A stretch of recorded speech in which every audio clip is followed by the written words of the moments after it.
Barangay Hinebra coach team ko na utakan ng SMB kaya pala nanalo. At SMB reklamo pabor daw ang referee sa Barangay Hinebra. So naka-bounce back na nga ang Barangay Hinebra mga bro matapos silang tambakan last game. Sila naman ang nanambak sa SMB.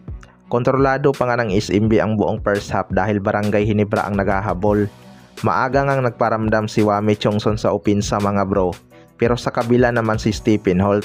Maaga ngang nakuha ni Stephen Holt ang kanyang redeem sa opensa.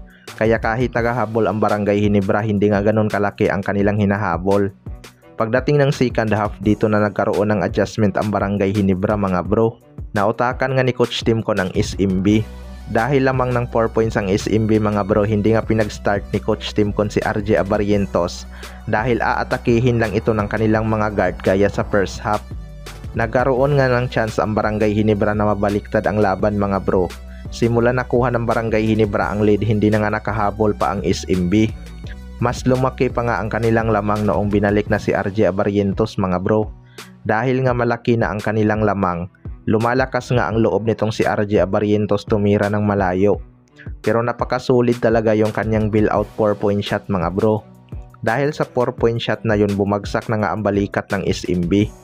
Pero credits din kay Don Troliano, siya lang talaga yung sumasagot sa opensa ng Barangay Hinebra mga bro. Kaya noong dulo napagod na rin ito. Sa kabilang banda naman mga bro SMB reklamo pabor daw sa Barangay Hinebra ang mga referee. Maraming ang miss call sa laban ng Barangay Hinebra at SMB mga bro. Una nga ay noong tinawagan ng flop si RJ Abarientos. Para sa akin lang to ha. Parang hindi naman talaga yun flop dahil nasa ire na nga itong si RJ Abarientos tapos may tulak sa likod. Hindi nga ganun kalakas kung titingnan sa replay pero kung nakatalon ka na mga bro, madadala ka talaga. Sunod naman ay yung nirereklamo ng SMB na out of bounds si Scotty Thompson.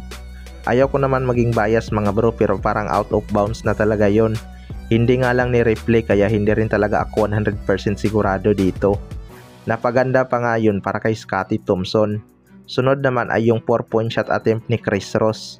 Para sa akin naman mga bro kahit naging unsuccessful ang challenge ni Coach Tim Cone, parang hindi naman talaga yun foul.